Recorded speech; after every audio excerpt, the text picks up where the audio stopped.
guys, welcome back to my channel. So as I kind of have been saying on all my social medias, the first few and majority obviously of my videos for 2017, I wanted to really do ones that I know you guys wanted to see. And when I've been asking recently what videos you want to see, loads of you said a kind of roundup of my 2016 beauty favorites. So I've picked a high-end and a drugstore kind of option of each category. I have not done every category, I don't have an eyeliner one or lip pencils or anything like that, just because I feel like I pick and choose with them and I don't have one specific standout one that I've used all year. But yeah, without further ado, let's go ahead and begin. So I'm going to start off with primers, and I think these both of these products kind of took off in 2016. I'm trying not to ramble about each one because I've got so many products to get through, but my drugstore primer of the year, of the last year, was definitely the Nivea Post Shave Balm. I feel it's credit to Nikki Tutorials who kind of brought this to life and showed everyone and kind of showed the more science side of makeup, as the ingredients in this do make makeup last longer, in the sense that it has, I think it was glycerin or something in it that makes something tacky, so the makeup that you put on top sticks to it. So this is such a good primer if you've not jumped on the bandwagon yet to try it. Definitely an affordable option. And my high-end primer, you can see it's literally all gone, is the Too Faced Hangover X primer.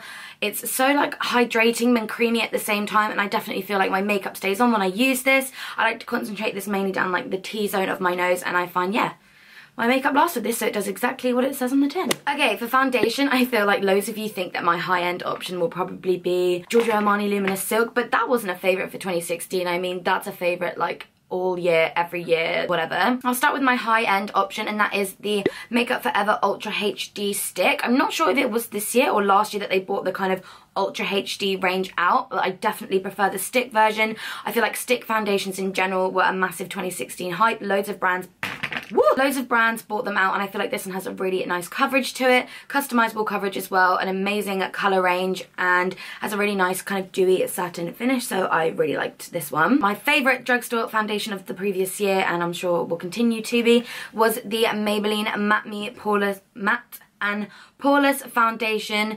I love this. I love a matte finish, and this is a really good drugstore foundation for a night out, in the sense that I feel like with matte finishes, they last a lot longer than anything with a satin or dewy finish, and it really clings to your skin. It has a really nice medium coverage that you could build up or maybe sheer down if you wanted to, and obviously it's such a good price because it's Maybelline. I feel like Maybelline have really good foundations in general, and this one was my favourite. Okay, on to powders. I feel like this year was the year for me to realise that translucent powders are the best thing for my skin, and my drugstore translucent powder, or just powder, discovered that I loved over the past year was the Rimmel Clear Complexion powder.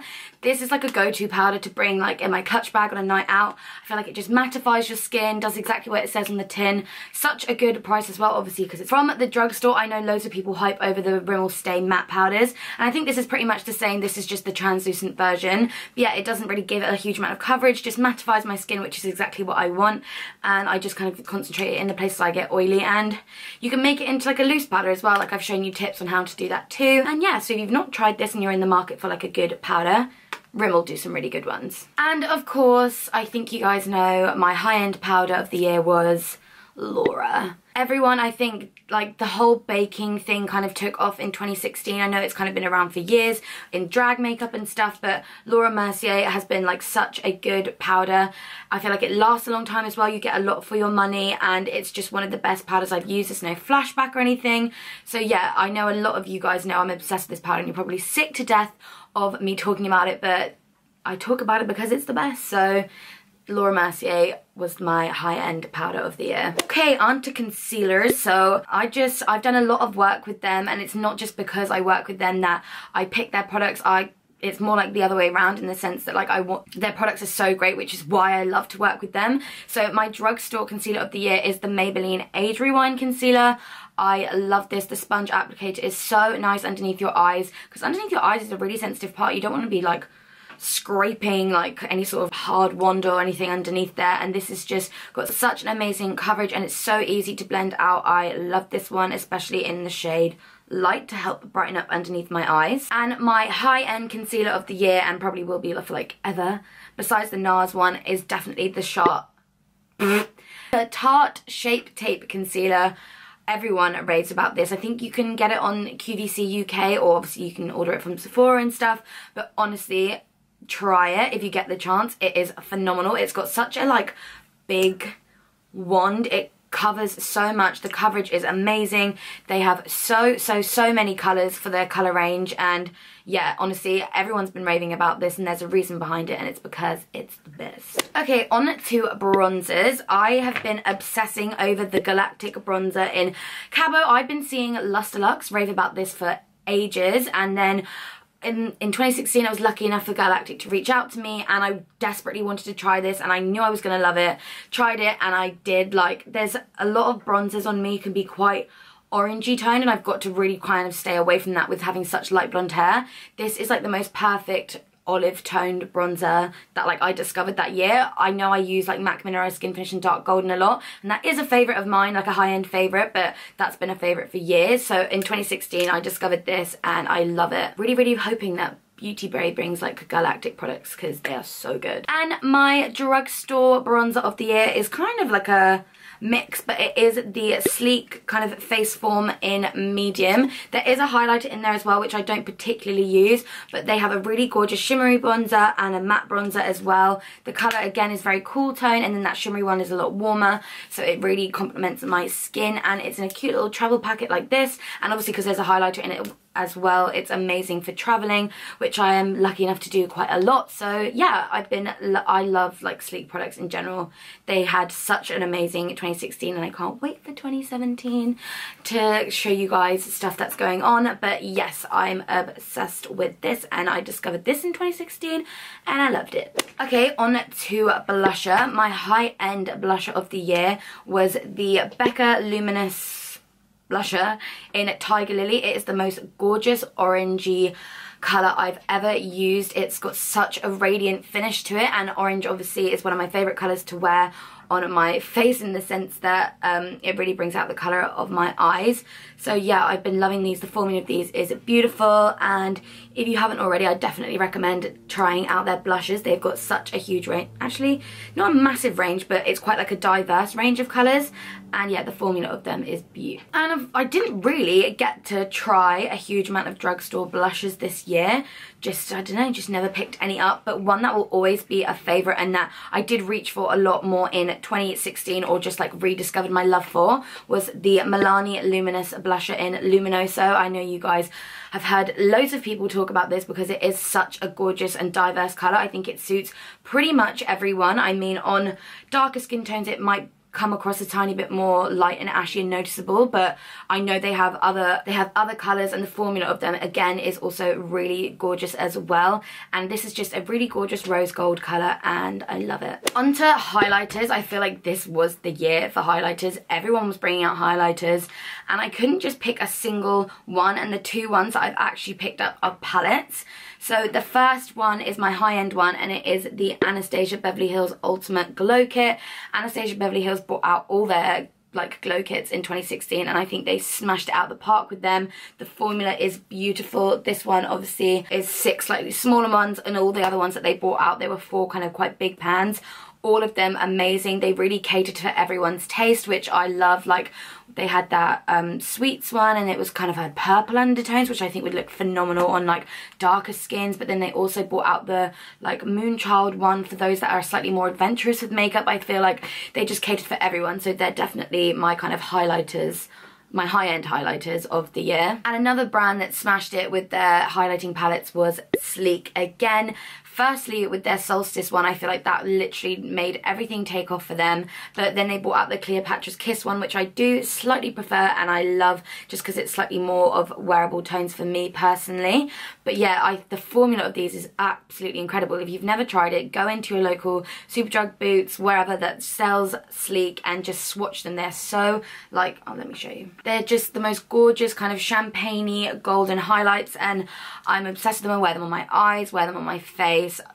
Like the Sleek highlighting palettes, definitely a standout product. On it to brows, I think a lot of people might think maybe Anastasia Beverly Hills Dip Brow or something, which I love, but I have loved them for years. And it was only in 2016, I think, Benefit kind of branded their whole brow products, and they were definitely the standout ones for me. In particular, their pencils. I love their Goof Proof brow pencil and their Precise one. I've been loving them recently, and you guys have been loving the way that I do my brows, and it is because of them. And yeah, I've really rediscovered, or like discovered their brow products in 2016, and I'm obsessed with them. And they're not too expensive either. I know they're in like the high-end beauty category, but they're really not breaking the bank, and I feel like they last a really long time as well.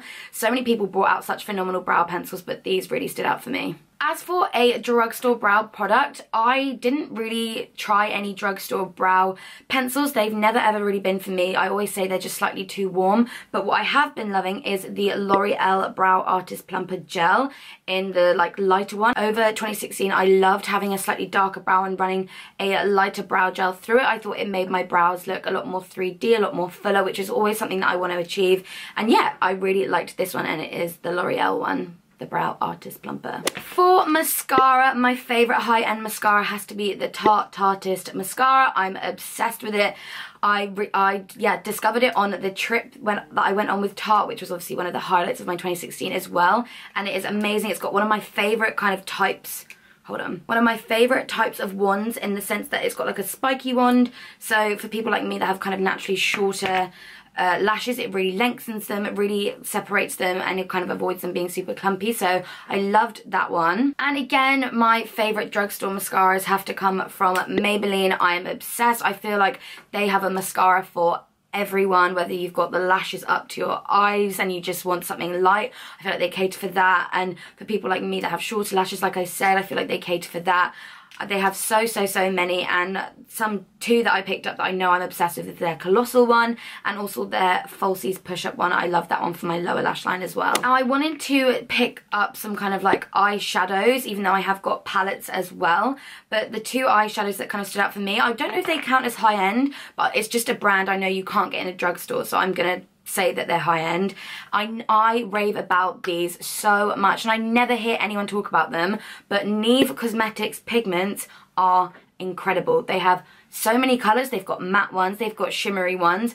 Obviously my favourite is the, I always get the name wrong, Versailles or something. I know it's after a country, but or a city or something, but I can never pronounce it. It's the most gorgeous like coppery colour. I'm obsessed with them.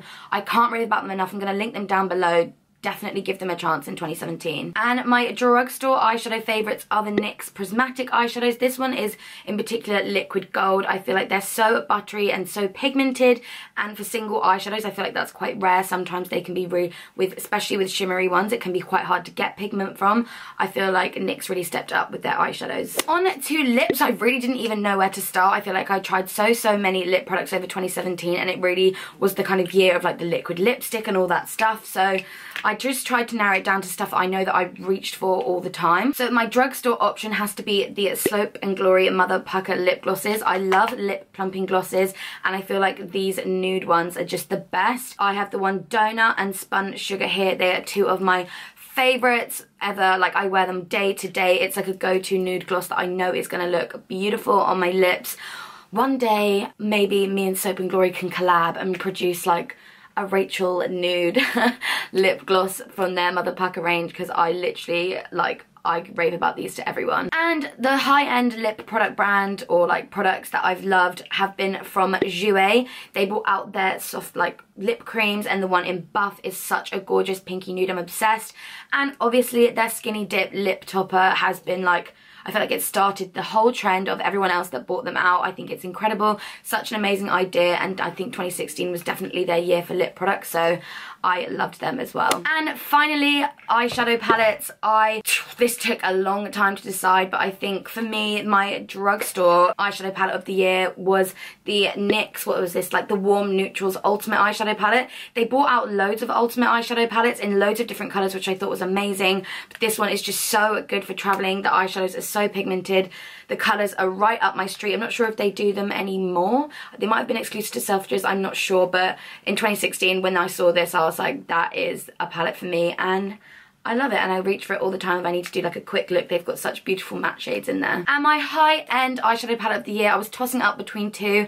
One of them was the Anastasia Beverly Hills Modern Renaissance palette, but then I just kind of dipped out and I went for the Tarte Swamp Queen palette, and I think loads of you might be like, what? Haven't seen you really use that, but I've reached for this so much and I treasure it so much because I know it's quite hard to get hold of, but it just has the most gorgeous colours in it. When I received this on the trip, I nearly screamed. I'd been dying to get my hands on this for so long, so I'd like treasure it forever. And I think their collaboration was in 2016, so it seemed appropriate to put this in there. The colours are right on my street. It has so many kind of colours to do really quick looks that make such a statement, so yeah. This was my palette of the year. So that was a roundup of all my beauty kind of favourites and must-haves over the past year. I can't wait to see the kind of products brands bring out this year and what new trends there's going to be and all that stuff. So maybe 2016 will be the year that I bring out a product. Who knows? I mean, 2017. Yeah, I really hope you guys enjoyed this video. I hope I've given you suggestions of things to try this year that might become your new favourite. Or let me know in the comments down below your favourite products or products that you thought I would include in this and maybe I didn't. But yeah, I really hope you guys enjoyed this video. Make sure to give it a thumbs up if you did, and I will see you in the next one. Bye guys!